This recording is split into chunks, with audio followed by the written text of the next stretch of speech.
ఒకసారి ఒక చిన్న ఉదాహరణ చెప్తా. ఆయన పేరు మర్చిపోయాను నేను, చాలామంది పేర్లు వింటుంటాం కాబట్టి. ఆయన ఒక మిషనరీ లాంటాడు. మన ఇండియా దేశం వచ్చాడు ఆయన. బహుశా ఆఫ్రికన్ ఆ ప్రాంతాలు అనుకుంటవి. ఆ ప్రాంతాలకి ఆయన స్వార్థకు వెళ్ళాడు. వెళ్ళినప్పుడు ఏం జరిగిందంటే, చాలా ఒక బ్యాక్వర్డ్ ఏరియా, అది చాలా వెనకబడిన ప్రాంతం. ఆ ప్రాంతంలో ఆయన వైద్యం కూడా చేస్తూ సువార్త అందిస్తూ ఉన్నాడు. ఒకరోజు కార్యం ఏం జరిగిందంటే, అక్కడ ఉన్న దొంగలు లాంటి వాళ్ళందరూ కలిసి ఆయన ఏదో దోచుకుందామని ప్రయత్నం చేశారు. ఆ రాత్రిగాడ ఏదో ఒకటి చేయాలి ఇన్ని అని చెప్పి ప్రయాణం చేసి వెళ్ళేటప్పటికి ఏమైందంటే, 26 మంది సైనికులు లేక దూతలు, తెల్లగా, వాళ్ళకేం కనబట్టలేదు, చాలా ప్రకాశవంతమైన ఇల్లు కనబడుతుంది.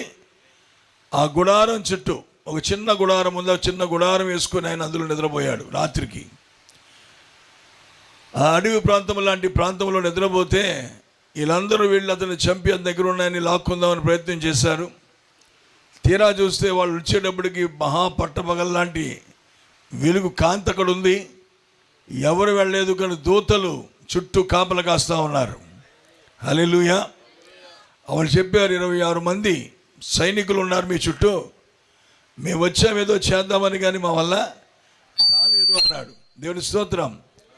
అప్పుడు ఆయన తిరిగి వచ్చిన తర్వాత వాళ్ళ తెల్లారు వచ్చి ఇలా జరిగిందని చెప్పి అనేటప్పటికీ ఆయన ఆశ్చర్యపోయాడు.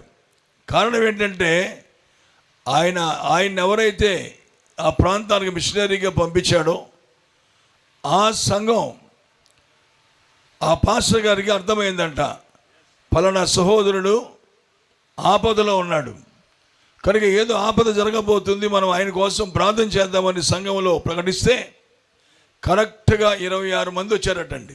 దేవుని స్తోత్రం.